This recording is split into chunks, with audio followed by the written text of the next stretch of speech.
Hmm.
What's up, guys? Just getting ready to go live. Bear with me. I'm going to go live at 6 on Facebook and Instagram. Bear with me.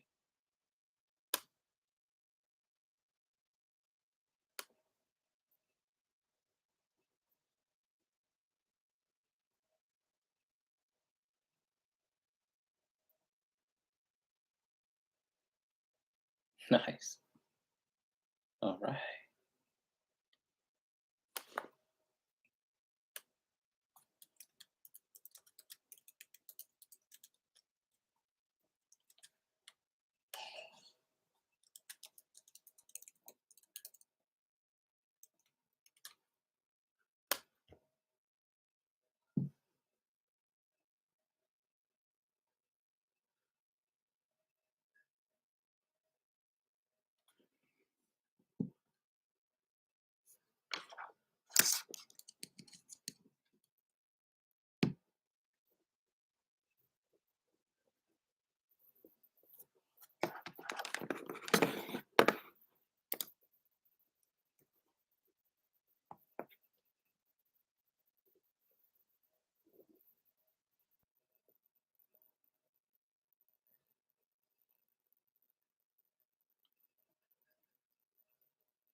All right. We're live, I think.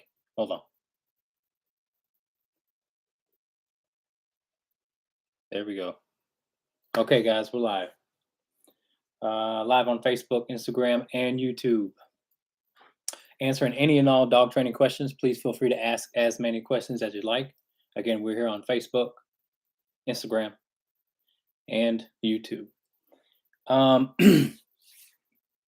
Hey, this is a dog training podcast, dog behavior podcast, whatever you want to call it.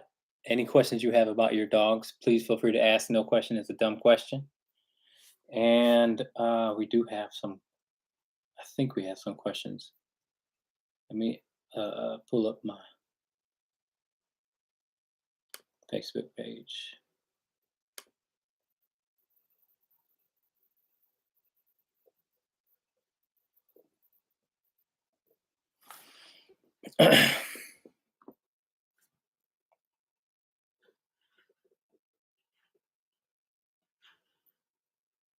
Okay.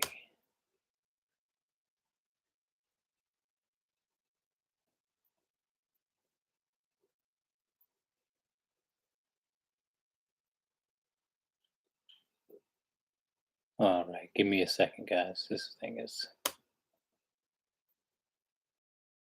giving me some trouble. But I've got 3 questions to ask on my post.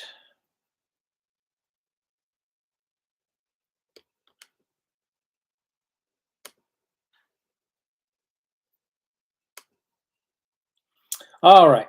First question. Again, guys, feel free to ask as you like. Um, first question is anxiety. Dog is 6 years old, free roams when we leave her. When she tried, when we tried crating her, she would self-harm, break teeth, bloody paws, and pants until bottom of the crate is the pond. If left out, she will scratch the carpet, which we feel is the lesser of the 2 evils. Can be left outside kennel with no issues, but that's not an issue. That's not an option in the winter. She's rarely left out for more than 2 hours. Sometimes she's fine, other days she scratches every inch of the carpet. She is a very nervous dog, and that's intensified since we lost our older lab in February. Any suggestions? So I hope you guys heard that question. This question is going to help out a lot of people because a lot of people struggle with separation anxiety. And I'm going to fully break it down because, hell, we got the time. So let's break it down. Okay. Separation anxiety. So I've become really good at getting dogs to be in a crate for extended periods of time with little to no stress. I get 3 different dogs every month, and all of them come with different levels of separation anxiety. And so I'll just walk you through what I do. Plus, I really want to talk about the overall thing because separation anxiety is not separate from the dog as a whole. We need to look at the dog as a whole. And I'm going to give you some things um, to improve on that has nothing to do with the crate. And because it's when it comes to separation anxiety, what we have to try and focus on is getting the dog to become calm through our advocacy. We need to give them the gift of calm. Has nothing to do with the crate. Yeah, the crate may provoke a little bit more of I want to get out, but as you mentioned, the dog still wants to get out. First and foremost, we have to understand that separation anxiety is not a natural thing for dogs. If dogs consider you a pack member, it's not in their DNA to be separate ever from their pack. So it's not necessarily natural for a dog to be away unless they get kicked out of the pack. That being said, you can still teach your dog to become calm away from you. But it starts with what you do when you're home. It starts with what you do when you come through the door.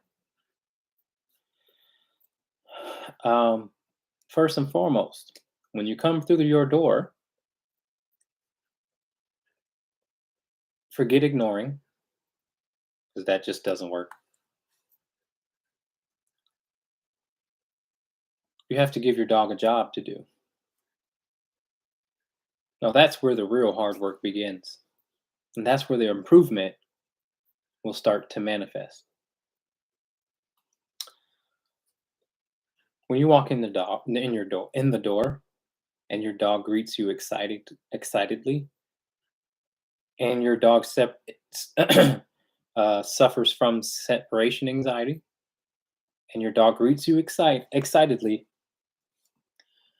then you are perpetuating separation anxiety. You are perpetuating manipulation.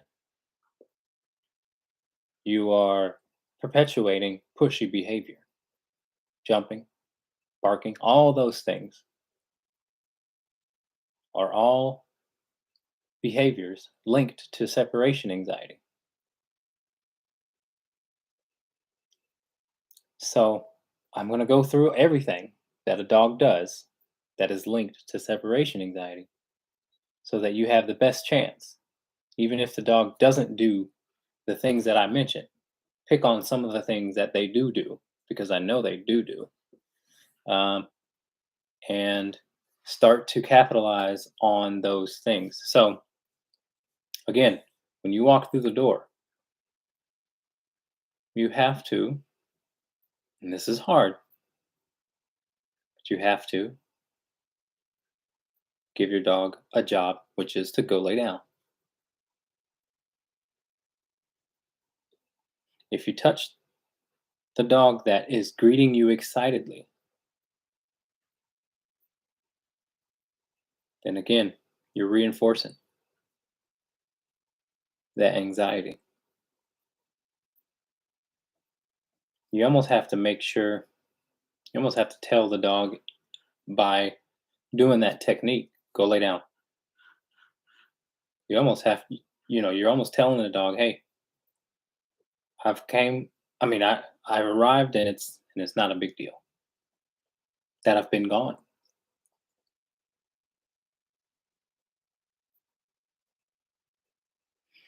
So none of my dogs get up because they know that they're not supposed to. I don't want dogs greeting me at the door. It causes a lot of problems for a lot of people. Um, I like silence. Hard part again is convincing that dog that what you want is more important than what they want. They want to say hi to you. Hold on, let me rephrase that. It's more important to portray what you need to have happen because I know people want to say hi to their dog. It's more important that you display what needs to happen more so than what you want to happen. You want to say hi, and the dog wants you to say hi. And but what you need to have happen is to go get that dog to become calm on command. Because that's probably going to be the biggest piece of the pie here. It's probably going to be the most important uh, most important aspect of separation anxiety. Getting your dog in its environment to become calm when you say so. When you say go lay down, you're telling this dog that your environment, you can control your environment, and the dog should respond to your control. You're giving your dog a peace of mind in its own environment, and you do have to force them to do that.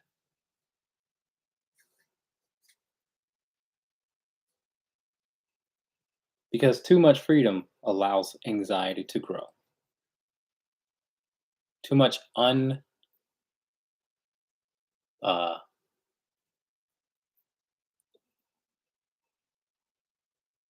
the lack of direction, the lack of guidance allows bad behavior. Um, so getting your dog calm on command is going to be your problem solver. And so I encourage you to watch my video on the place command, because that's what you're going to need to do when you're home. And you can even do the place command on the crate with the door open, or you can just simply put your dog on its bed, guide it to its bed. Because here's the deal. That's the second best option, I want to say. The first best option, if you can do it, and this takes some convincing too. The first best option is if you can get your dog to actually mind you when you say, leave me alone, go lay down. I'm going to keep preaching this because there are so many people that don't do the place command, that have dogs that just mind their business when they say, go lay down, go away. If you can have that ability, you will not experience separation anxiety. But again, most of the time with most people, their dog's excited attempt to say hi to you is going to win. And that's the problem. Because they manipulate you. So again, it's most important that you can get your dog to mind when you say, all right, leave me alone, go lay down, mind your business.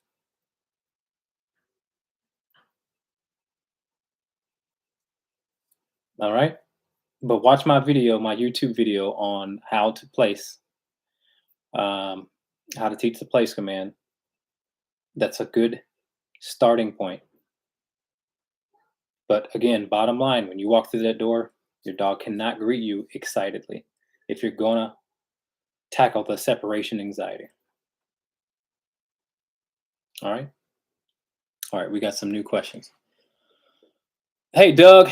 And those of you who just joined, if you have any questions about your dog, please feel free to ask as many questions as you like. There's no dumb questions. And obviously, you're not subject to just one question. Ask as many questions as you like. All right. All right.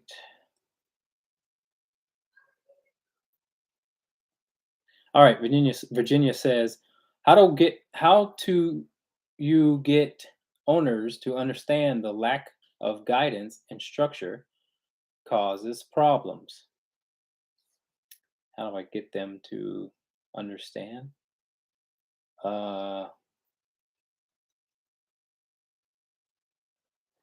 I mean, I don't know if it's a problem of them understanding it. I think it's a problem of them executing the understanding of it.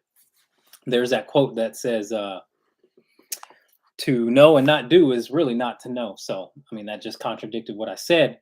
But however, most people know what it takes, just like anything. Most people know how to make money. Most people know how to exercise. Most people know how to eat healthy, but they just lack the fortitude to do it. So it's not about getting them to understand, because I mean, I can have a conversation with someone and they're like, yeah, understand. That doesn't make their dog good. What makes their dog good is actually going through, or actually doing, what needs to be done. Convincing your dog that when you say something, they should actually take you in consideration.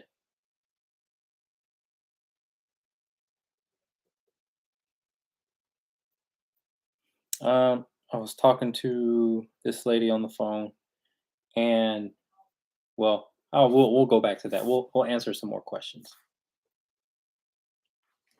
All right. You're welcome.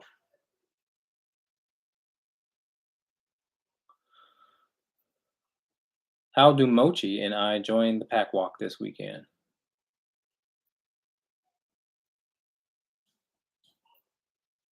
Just show up. Just show up. You should be on the email list. If you're not, DM me your email. You probably already have at some point. But I just need to I just need to add you to the list. But just DM me anyway, and I'll give you the location and all that stuff. All right. Okay.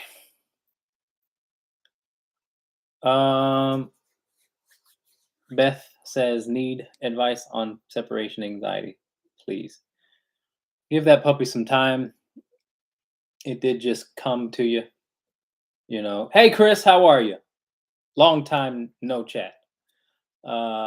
Yeah, it did just, you know, um,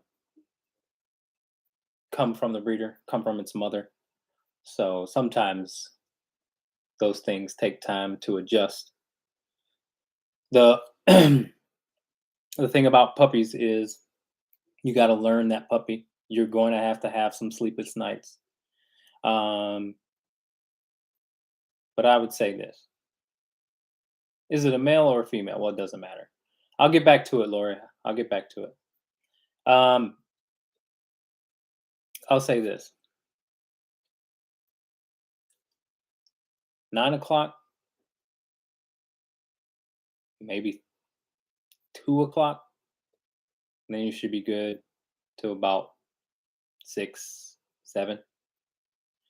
Um, but what I do with that 2 o'clock out, any time I'm letting a puppy out, I take them on a walk in the perimeter of my yard, and I can guarantee you, your yard's big enough, and you may not, you may need to take two or whatever. But what I did with mine, I'm only got I've only got an acre in my yard. But what I did was I took my puppy down to the end and back. And then you're teaching the dog a few things, man. You're teaching the dog to follow you, and you're teaching the dog to obviously pee and poop. We do know that movement promotes bowel movement. So get that dog running, it will pee and poop quick, or trotting. So take your dog, and you can also teach boundary training too. And so a couple of things. But walk the perimeter of your yard, not the very edge, but like, yards, 10 yards in, walk the perimeter of the yard, and, guaranteed he's going to pee and poop. But you have to learn your puppy, when it comes to whining, and which one means what. Is he whining because he wants attention? Those things you can obviously um, ignore. But if he's wanting to come out, then you obviously gotta let him out. You're going to mess up. He's going to pee and poop in his crate, but you got to stick with that program. If you, so that's part of it. That's just part of the game. Learning your puppy, learning that schedule. You know what I'm saying? Feeding schedule is important. Last feeding should be, I don't know, 5.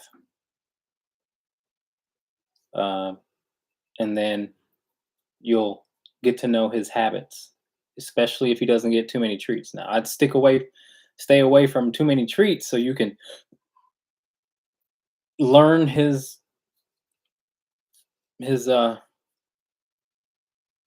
poop schedule, so to speak.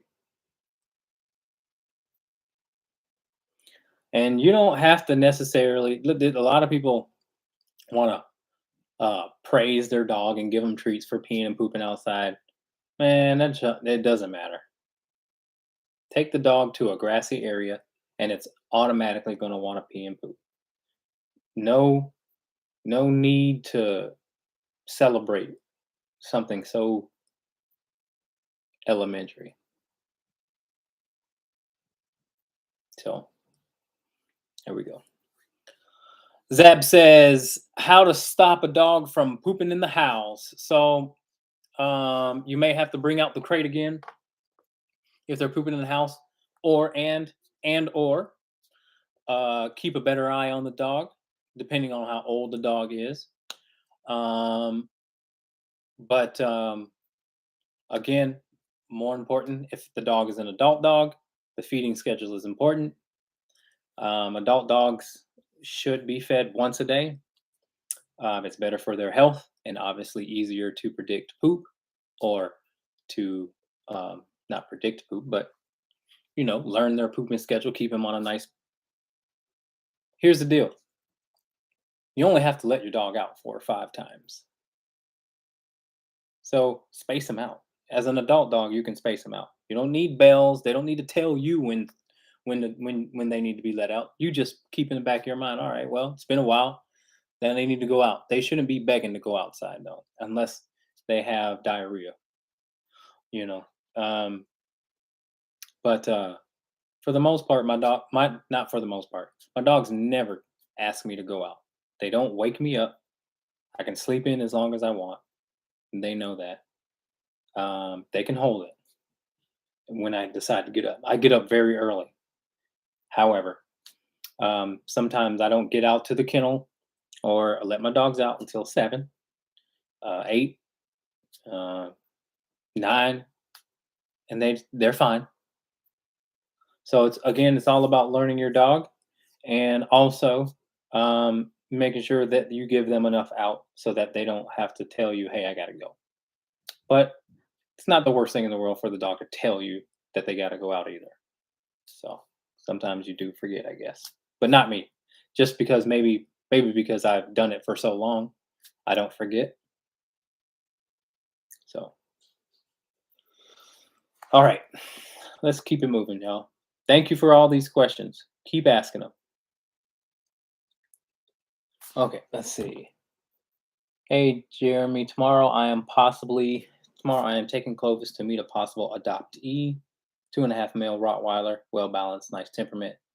I feel if I can get this dog to trust and respect me, it will work out. What signs should I be looking for at this initial meeting? Also, Clovis is absolutely calm, laid back, and mild mannered and non-territorial. Good for you.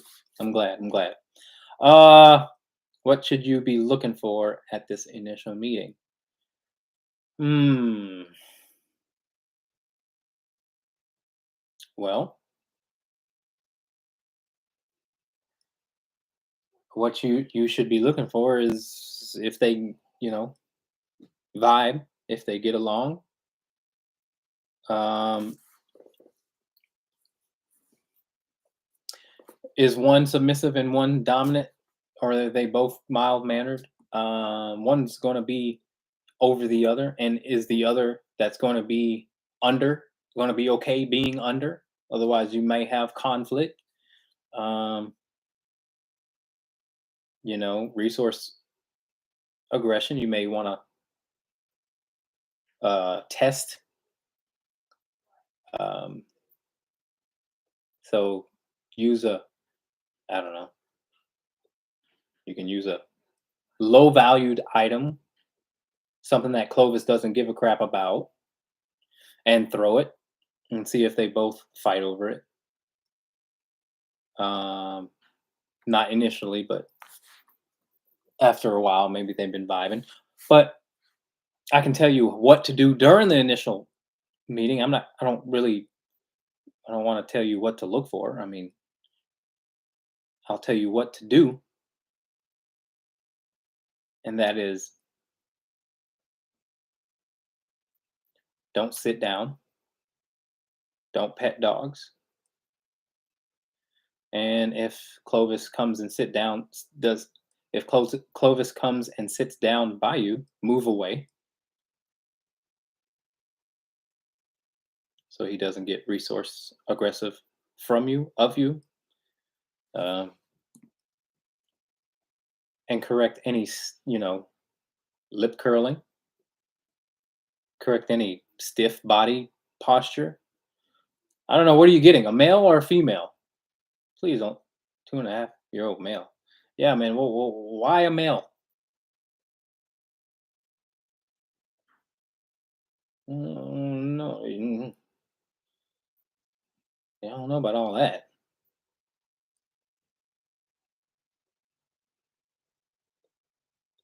All right. At what age is it good to start training at? I'm sure too young is a waste of time, right?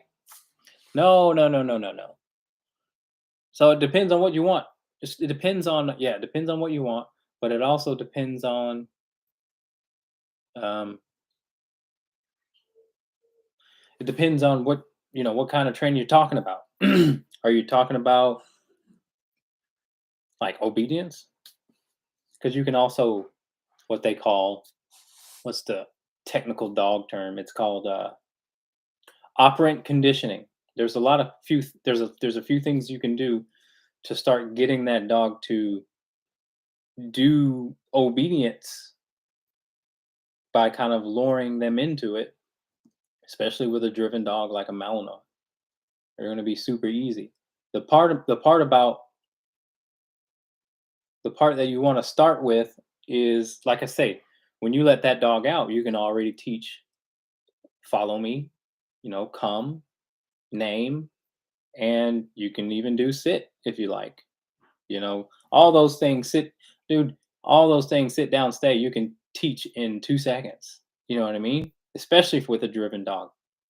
The most important is how we teach peace of mind, how we teach calm, how we teach the dog to become calm on command through us, how we get away from pushy behavior. Because when we're teaching obedience in the beginning, we're treating, and we're excited, but we're also teaching the dog to be what? Pushy. You know what I mean? So it's more important that let's start off with, again, follow me. I love off leash dynamics right away. And I love to get a dog to be quiet in the crate as soon as possible. Those are the things I love. If the dog is, again, you want some calm time with the dog too. When you're outside, just hang the hell out. You ain't got to be doing stuff. Sit down and ignore him too, so he learns to mind his own business right away. And I know you're in love with this daggum puppy. I know that, but you do need some time to where you're just chilling, and the dog can go mind its business. You know what I'm saying? So the dog learns to be independent very quickly and learn to mind his manners very quickly. Yeah, no, no, no. You ain't gonna be missing nothing, man. I haven't formally taught my golden retriever how to lay down, and she's 2 years old. I don't need to do it. I don't need the dog to lay down on command. I don't need to. I don't even. I've never even taught the dog the place command. Um, I've never even really taught her how to sit. I've not formally taught her how to do things, and she sits because she's submissive, and then I pet her. So in a way, I am teaching that, but again, it's not formal. Um, I have enough time to where when she actually does what I want, then I can say, "Good girl, that's what I want." And then she says, "Oh, how do I get that good girl again?" You know what I'm saying? So it kind of falls into it instead of forcing the dog to do all this other stuff. But that come is really good, man. Follow me is really good. Um, and again, just it's almost it's almost more important that the behavior modifications start before the obedience. Because again, everybody and their mama, all my dogs that come to me know what sit down, well, sit and come for the most part. I mean, down is some people never taught their dog down. Some people never teach their dog stay, even though they try to. But sit and come. I know that I can pretty much know that the dog knows what to do, but just doesn't do it. You know what I mean? So that's what I would start with, man. Congratulations, y'all. The puppy looks great.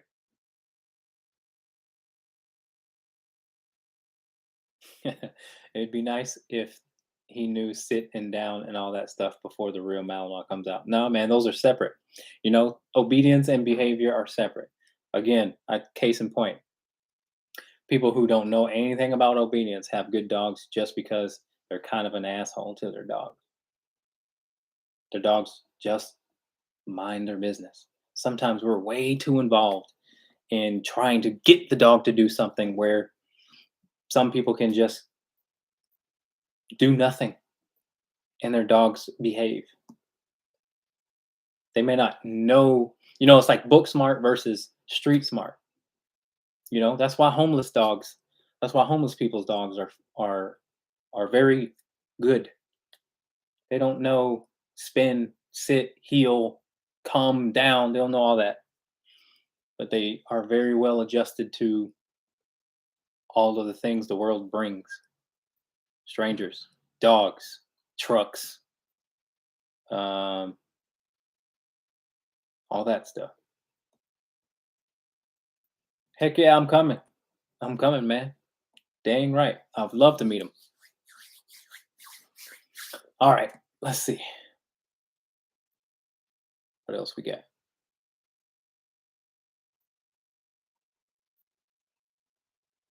Oh no, got that one. Got that one. Walking a dog on a prong and she gets uh-oh. Walking a dog on a prong and she gets triggered by the dog up the block hitting the fence trying to get at her. Normally a pop works, but dang, I crossed the street, but she was hopping all over. Uh okay. Hold on, let me read it again. While the dog up the street, up the block hitting the fence trying to get at her. So what I would say to you is try and see if you can avoid by not walking that way until you get a better heel or the best heel that you can possibly get. And then obviously cross the street sooner, um, so that you can give the dog as much space as it needs. But perfect that heel first. Make sure that heel is, if the only time you're really getting that dog to try and heel perfect is when the dog sees another dog, some dogs are just not going to vibe with that. They're going to say, you're different. Now you're trying to put all this control on me because of this. And my philosophy is dog shouldn't be able to pick up on that. So if you heal perfectly without any stimuli, then the dog truly understands that this is what we're doing no matter what going on. And I think it makes it a little easier for them to not react. So make sure that heel is really good before you present the stimuli. All right. All right, guys. Those of you who just joined, ask me anything about behavior. Ask as many questions as you like. No question is a dumb question. You already know. Oh, shoot. I forgot. Next one, I'll get you. Next week, I got you. Oh, snap. Okay. Okay. You all want to start art? I want to start. I want to continue talking about what was I talking about earlier that I stopped talking about?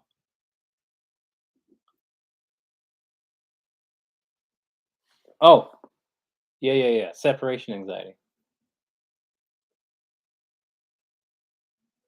Yeah, separation anxiety. So again, separation anxiety is going to be a telltale sign of the overall relationship with you and your dog. Um, because in my mind, okay, now let me just tell you what my routine is when I bring dogs in, and I have got to get to know them very quickly. They're aggressive most of the time, and they all have separation anxiety because it's a new environment.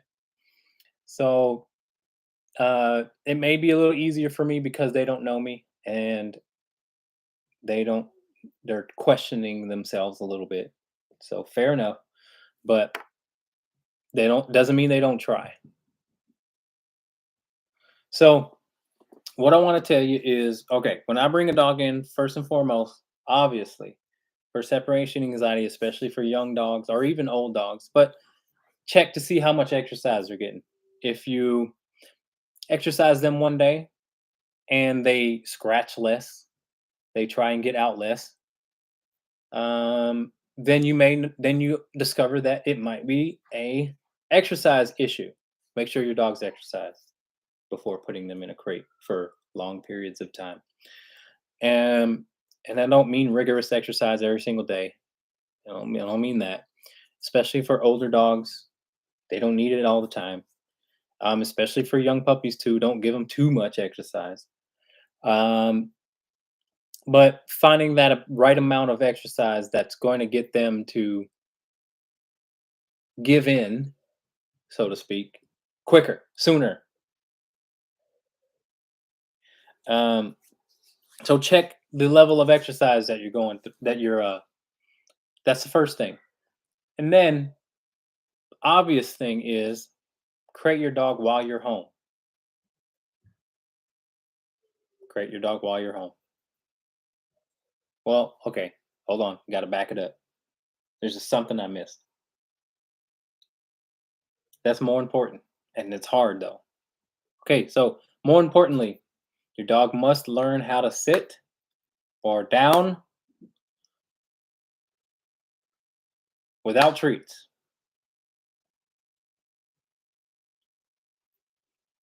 How many of you guys can get your dog to sit and or down for more than 2 seconds, 10 seconds without treats?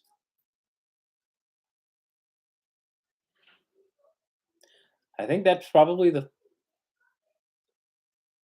yeah. I mean, it can be either or, first or second.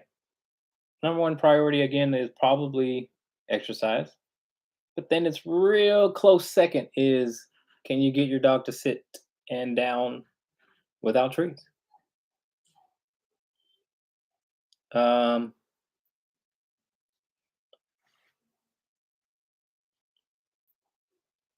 can you get your dog to sit and down without treats for a long period of time? That's going to take work, but that's going to be very necessary when it comes to separation anxiety. Very necessary. Sit or down without treats for long periods of time to the point where your dog reaches indifference. All right, fine. All right, I don't care what you're doing. Fine, whatever. I'm gonna go lay down. Can you do that? If you have separation anxiety, I can almost guarantee your dog can't do that.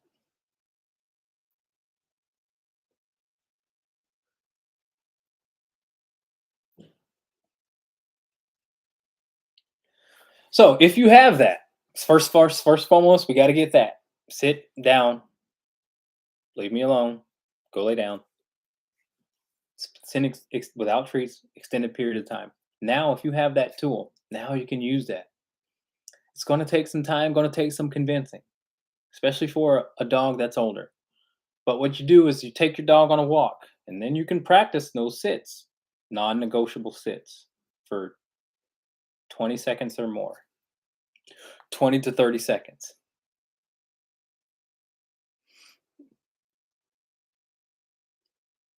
20 to 30 seconds. Can your dog hold a sit for 20 seconds without treats? Just because you told them to sit.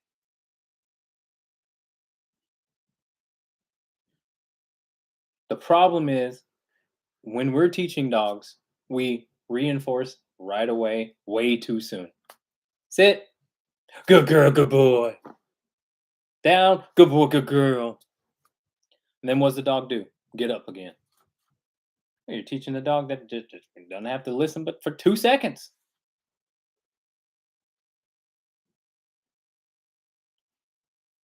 Sit and then ignore him. Check your phone.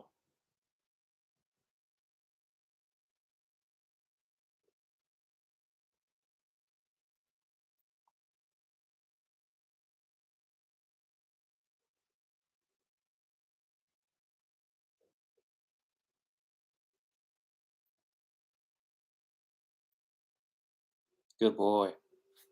Walk again. that's the kind of timing I'm talking about.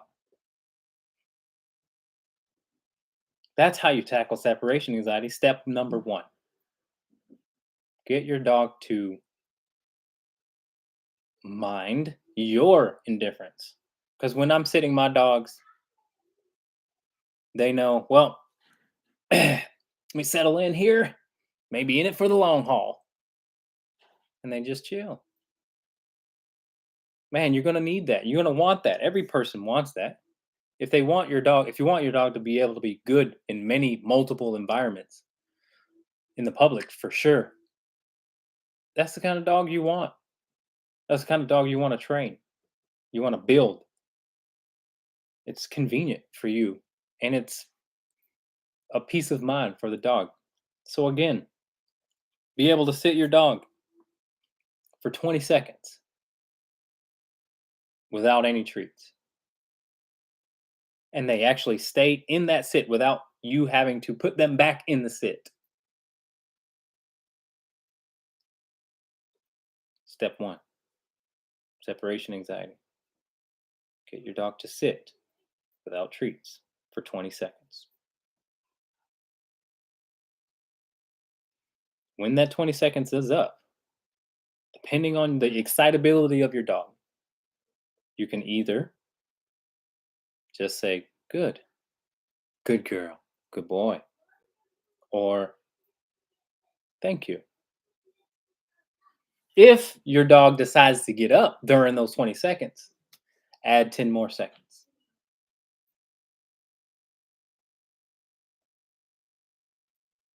You ever notice when you are talking with your neighbor, and after the neighbor has obviously pet your dog, and the neighbor's done petting your dog, and your dog's done being pet, what's the dog do when you continue to converse with your neighbor and you're standing there? Hopefully, the dog says, all right, I'm just going to lay down and chill. Why? Because you're not minding the dog. The dog is not necessarily allowed to manipulate what's going on. It just says, you guys are talking. And dog may try to manipulate you or get your attention, but maybe after a few attempts, if the conversation is good, dog goes and chills. Okay, so again, step 1, get your dog separation anxiety. Get your dog to sit and stay. You can do this on a walk. You don't have to do this in your house. It's better if it's on leash. Get your dog to sit and stay for 20 seconds without him trying to move you. If it tries to move you, start over. And then you also know that you have work to do. So, this is how we teach calm mindset.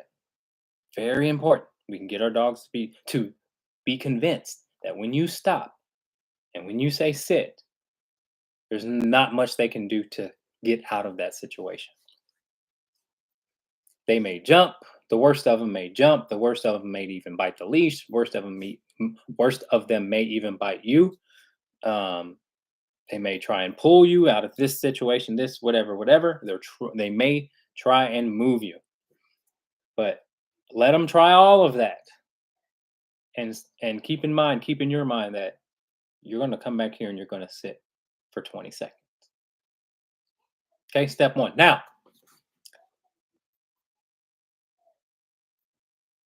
the point of the 20 seconds is not the goal. It's as long as it takes, in my opinion. It's not about the 20 seconds. 20 seconds is a general estimation of the dogs that I work with. However, again, the dogs don't know me and they question themselves. Your dogs may try you more because they know you. So if it takes a little bit more, but bottom line is, don't give up. Okay, so same thing with the down and stay. Get the dog in a down and stay. And get the dog to a point of indifference. That's the point. The point is, how long does it take your dog to realize that we're doing this for a duration of period? If again we're praising the dog right away for sitting and downing, then the dog is we're developing a very impatient dog that goes, oh, I sat, oh, I got treated, oh, I got petted, on to the next thing. Don't praise your dog every time they sit or down, especially if they know it. You only have to do it when they're learning it. But if they know it, then it's you're you're sort of underestimating their own intelligence. So get the dog to understand that when you say something, sit or down, they should just go get all comfy, get all nice and cozy, and just chill. All right. I don't know how long we're gonna be here, but I know if I try and do, I know if I try and get them to do something different, meaning them, meaning owners, ain't gonna work. So I'm just gonna chill, wait till they move again. So again, I spent a lot. That's a lot of time on step one. I'm sorry, but that's very important. Okay, now when you get back to the house after that walk and after you've worked on that non-negotiable, sit with duration. And by the way, at the end of the 20 seconds, yes, you can say hi to your dog. I mean, not hi. You can say good boy, but depending on how many times the dog tried to get up, you know, that's another really big common thing I see amongst a lot of dog owners is they will uh okay, they come over and I tell they say sit and stay. Then the dog gets up. Or they say sit and stay. Good boy. And then the dog gets up. Then you say sit and stay again. And you say good boy. And it's like you're praising them every single time they're doing it. And it's like, no, mm-mm, don't praise them. Your praise should mean something to them. And if you praise them every single time for something so elementary, they're not going to give a crap about your praise. It's going to become, they're going to become pretentious of it. They're going to become contentious of it. So, um, I tell people to say, when the dog finally does it, you can tell them thank you know, but don't praise them if they've ignored you 2 or 3 times. That's the other thing. Sit, sit, sit, sit, sit, sit, sit, sit. Good boy. No. Uh-uh. You ain't a good boy. You gotta tell him 10 times. He ain't a good boy. Shit. If I tell you once and you do it, cool. Or if I know that you're working through some stress, absolutely you need some good praise. But most of the time they ain't. And most of the time they know what to do. So, you know, check your dog's privilege, man. Um, yeah, do not praise the dog if he ignored you 2 or 3 daggum times. It's too many times. My wife thinks the dog pays the bill. Ain't that true? All right, so you're coming back home with your dog that you've tried to sit, that you have set successfully for 10 seconds. Let's just call it indifference training. Let's just call it that. Let's just call it when my how quickly can you get your dog to say I'm in it for the long haul, man? Let's just do that. Let's call it that cuz that's super important. Sit.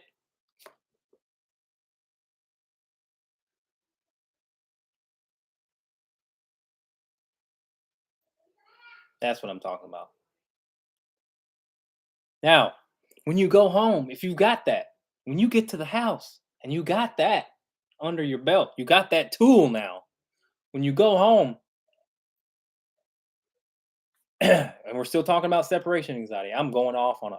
I'm not going off. I'm giving an in-depth sort of description of what I do. And I don't have dogs that try and break out of crates. None. I've I've got a I've got 4 Great Dane crates. And you come to my facility, you see that there's no bars bent. There's no there my dogs aren't trying to get out, man. So what I say I know works. So try it. Okay. So you get back home, you got that non-negotiable sit, you put the dog in the crate, shut the door, and you put the dog in that non-negotiable sit. And then once that butt once that butt hits the ground, you say stay. Again, no treats, no treats, and no excited talk, which just means good boy, good girl, good job. None of that in the crate. The crate is for calm energy only. When that dog goes in that crate, he knows it's bedtime. It's nap time. It's chill time.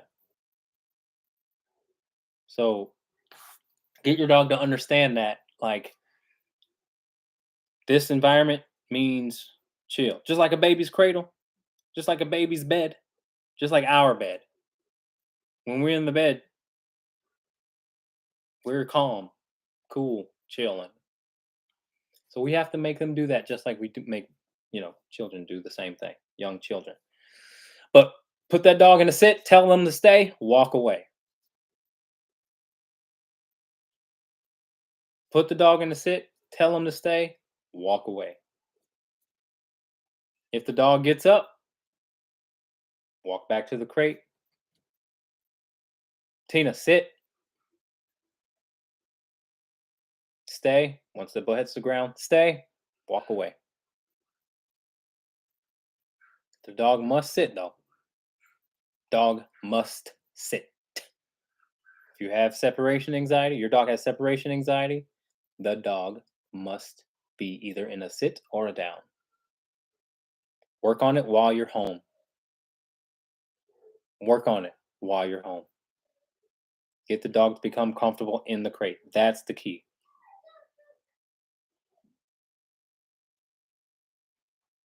And then that's it. Simple, right? In theory, simple, right? It's not simple. Because you're going to have to convince this dog that wants to get out, that has had success getting out, that it can no longer have success getting out. But what you're teaching the dog is mindset inside the crate. So more crate time at home while you're home is the key. But more important than that, more important than the crate, is how you manage the inside interaction. A lot of dogs pace while they're in your house. That's unbelievable to me. I don't know why you would allow your dog to pace stressed out in your house. The hell? Take control of your house, man. Tell a dog to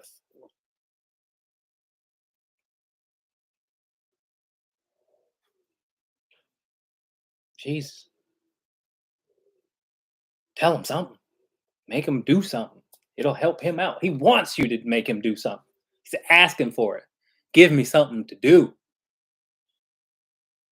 And usually nothing is the key.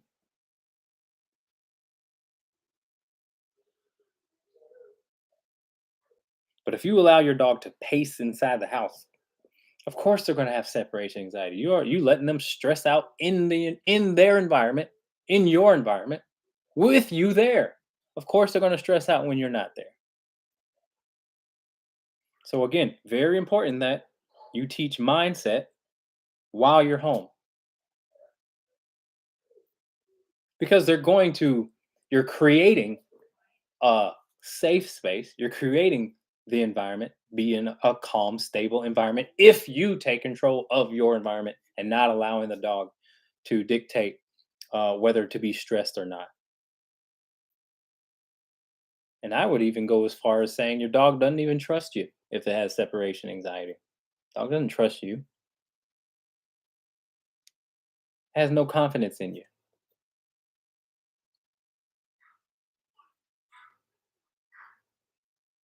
So those are some things that you want to work on. All right, that's enough about that. All right, that's enough about that. I've got plenty of videos on separation anxiety that you guys can go and watch if you like. So I want to open up some more questions if you have any. We've got about 4 more minutes left, guys. Again, I appreciate all of you guys stopping by, saying hi, and conversating with your boy. Feel free to ask as many questions as you like. I don't care. I'll answer them all. But if you got any final questions, feel free to ask them. I'm here. What's good? Let me see. Make sure I didn't miss any of y'all questions. Hmm.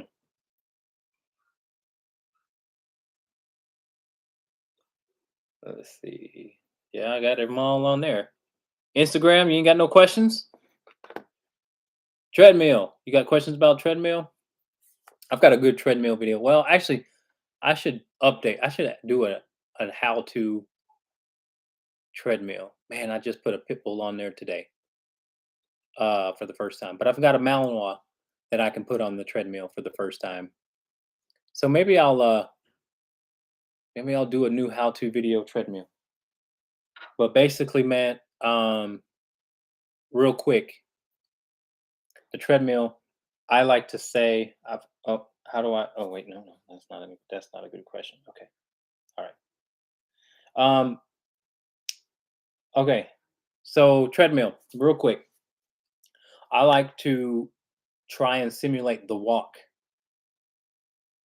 like I'm walking the dog on the treadmill. So if you can get the technique right of the walk that I like to use, which is loose leash heeling, then you have a lot easier time getting your dog to respond, or I should say you'll have an easier time reaching your dog when it comes to the treadmill, because the treadmill can be stressful for the controlling dog, um, and the easily freaked out sensitive dog.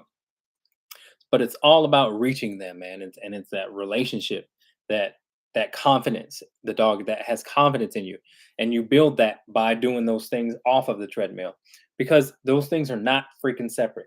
I can get my dog to learn how to jump over a fence because my dog respects me, because my dog listens to me. I can teach the dog so many new different things. They're not all separate. You'll have an easier time with a dog who knows you versus a dog who doesn't know you and doesn't trust you. So it's all about, I put a dog on the treadmill and I say, "Come on, keep walking. Let's go," because they'll try and put on the brakes. They'll try and get off, this and that. So they'll have to listen to no when they try and get off, and then have to listen to come. And my dogs know what no means, and they know what come means. So once they get over themselves, and once they really figure out that they're not going to be able to jump off, then I'm able to reach them and say, "Come on, let's go, let's walk, come, walk, walk, let's go." Then I start saying good when they start to get the rhythm of it, and that means something to them. So yeah, I think I'll do an updated treadmill video, and I'll kind of walk you guys through that, man, because I can teach any dog how to be on a treadmill no matter what.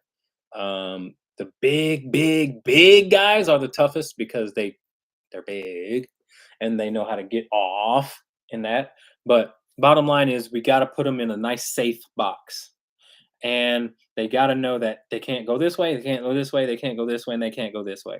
Once they realize that, then again, now you can easily talk to them, because they know they can't necessarily self advocate. And that's the key of teaching your dog something new, no matter what it is. Okay. All right, guys, it's that time. It's 7 o'clock. I've been on here for an hour. So I appreciate all of you guys' questions. We're going to be here next week. Um, and come with more questions. I don't care how many questions you come with. We'll tackle them all. I appreciate you guys. Please give me a like, a thumbs up, a heart, whatever you want to do it. I appreciate you guys. We'll see y'all next week. Peace. And stay safe out there, y'all. God dang. Stay safe, please.